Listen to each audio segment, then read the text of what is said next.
Welcome students to the series of lecture on LangGraph. And in this series of lecture on LangGraph, we are going to discuss the actual implementation of long-term memory with RAM persistence. In the last session, we introduced long-term memory concept in LangGraph.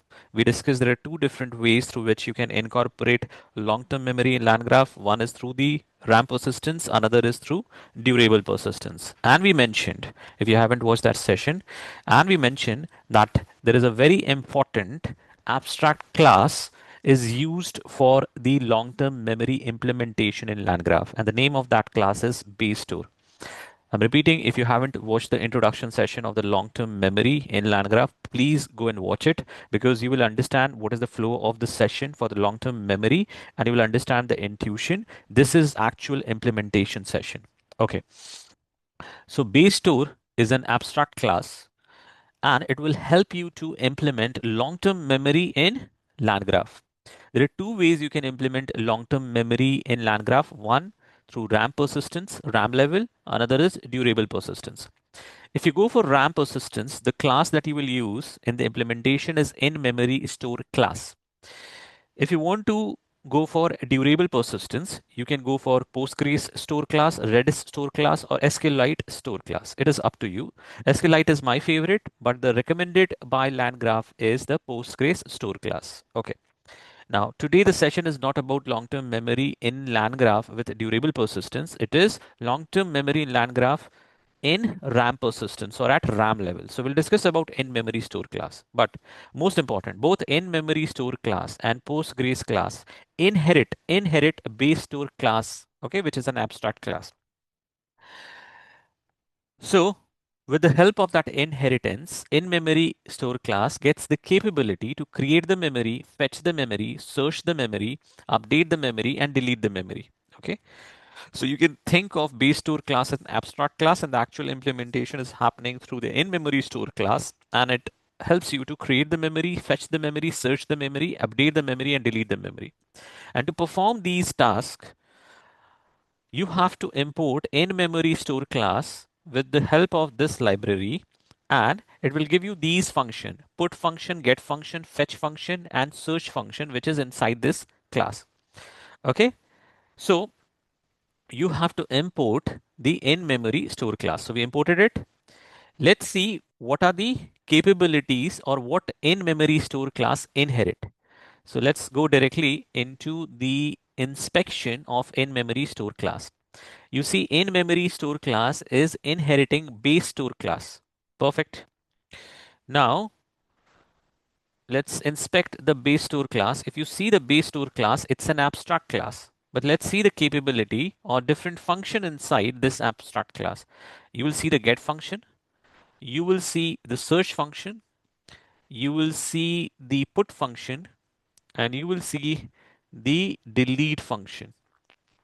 Perfect. And there was one more function. Okay. And these were the function that we discussed.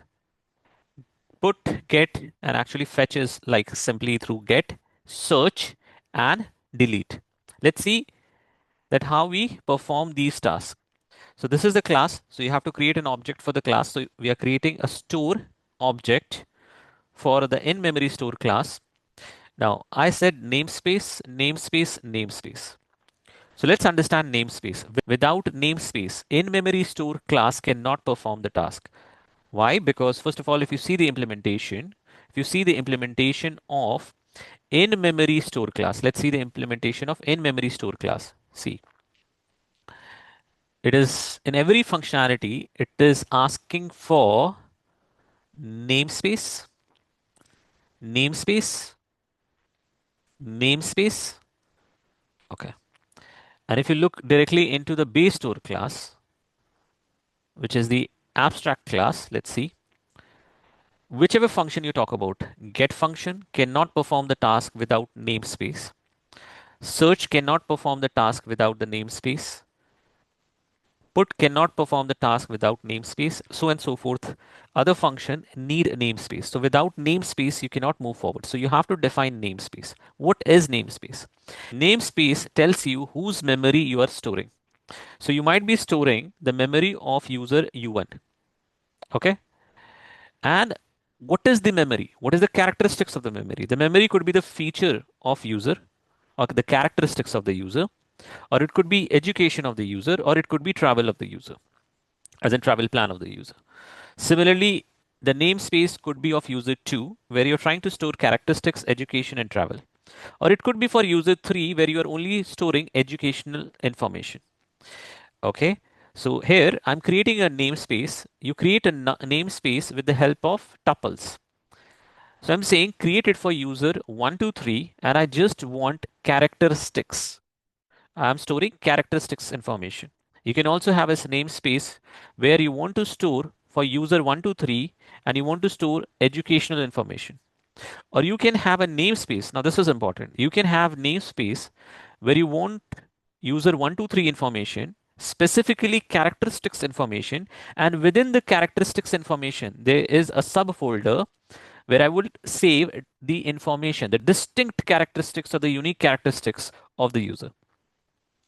So what I'm saying and for whom I'm saving is defined by the namespace. Without this, in-memory store classes or the object of in-memory store class will not perform the task properly. So currently, I'm saying you have to store the information for user 1, 2, 3, and you have to store the characteristics information. It could be anything. I can make it like store the random information or random conversation. Okay. Okay. Perfect.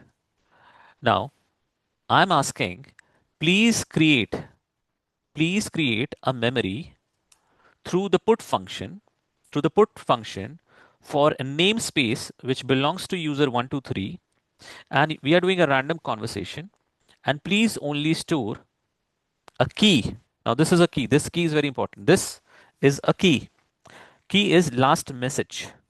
Okay. So the basic ingredient is namespace, comma, a key and a value or data value associated to that key. That is what we are trying to store here. Okay. So we are storing information or creating a new data or new memory for user 1, 2, 3, which is related to random conversation. The key of that random conversation is last message, and this is the message. This is the value. Okay. So you created the memory. Now you want to fetch the memory. To fetch the memory, you have to provide two information. One, user or the characteristics of the user. So basically the namespace and the key associated to that namespace. So you'll retrieve the information. But to retrieve the information, you will use the function get function, not put function. Put is to create, get is to retrieve. Perfect. See, it retrieved the information only for user 1, 2, 3, and for the random conversation, the key is last message and the value associated to it is text hello role user. That's it.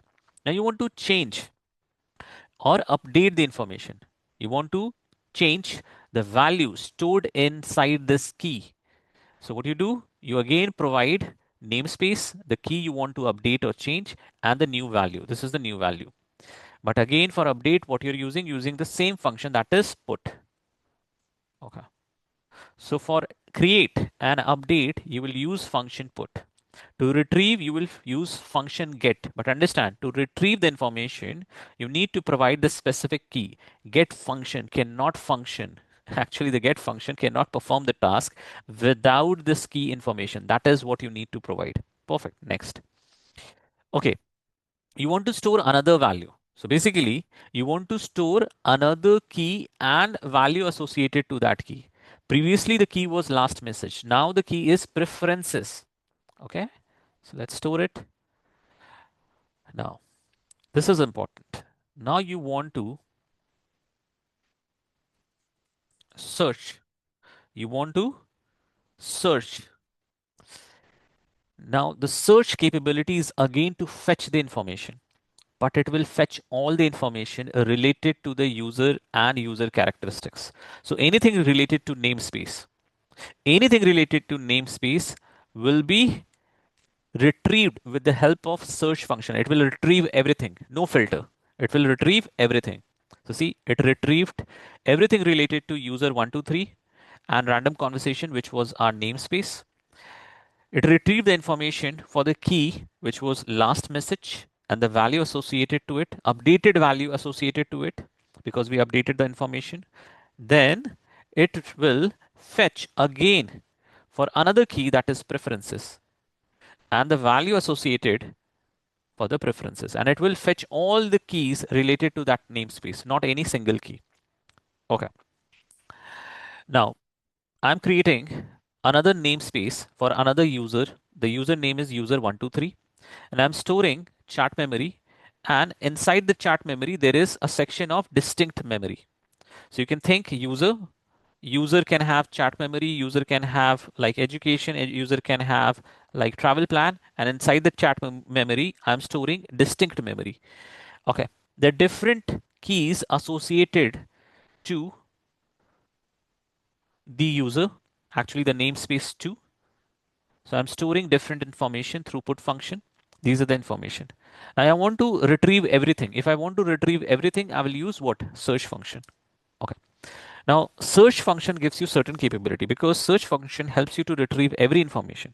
Now search function will help you to also retrieve all the information and filter your information based on different types of filters. For example, I want to search namespace 2, all the information stored for namespace 2, which is user 2, chat memory and distinct memory. And I want to retrieve only those information where I have used the word hello. Okay. So see, I have used the word hello in hello world, which is message 1, and hello again in message 3, or key message 1 and key message 3. See what will happen? It will not retrieve all the information. Search will retrieve all the information, but I can filter that. Please only select or filter those information where I have used or where the text is hello. So to retrieve those information where I have the text hello. Okay. Now in all the information, I have provided my data in key value pair. Key is text, value is hello world, and the role is user. Now I want to retrieve the data where I only want the role as an user, not assistant. So see, I can retrieve all the information where the role is defined as a user in the data. Okay. So search helps you to retrieve all the information. Then how you'll use the information, that is up to you. But there is a problem.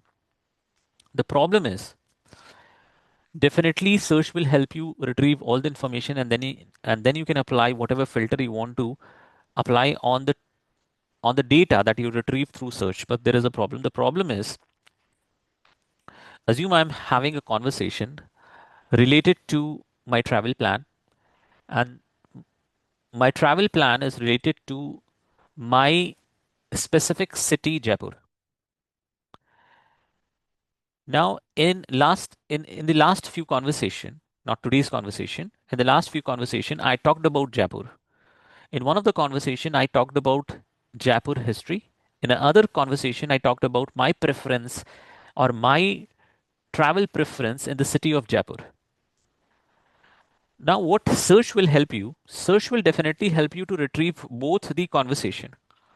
But actually, right now, I am communicating with my ChatGPT or my agentic AI application related to my travel plan in Jaipur. So I don't need the information related to Jaipur history. I need my preference that I discussed with my application last time for the city Jaipur. Now this need a semantic search. So for that semantic search, we need better capability, which only InMemoryStore class capability cannot provide you. So in the next session, we'll discuss about that how embedding models will help you to fetch the relevant information for relevant conversation.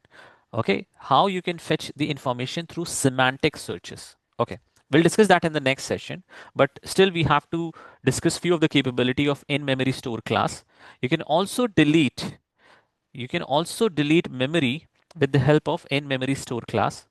So for example, in this namespace, in this namespace, I have saved information for last message and preferences. I want to delete for preferences. So I deleted it. Let's see whether I got the information related to preferences or not. No. Now the namespace memory doesn't have any information related to preference key. So that's got deleted. Okay.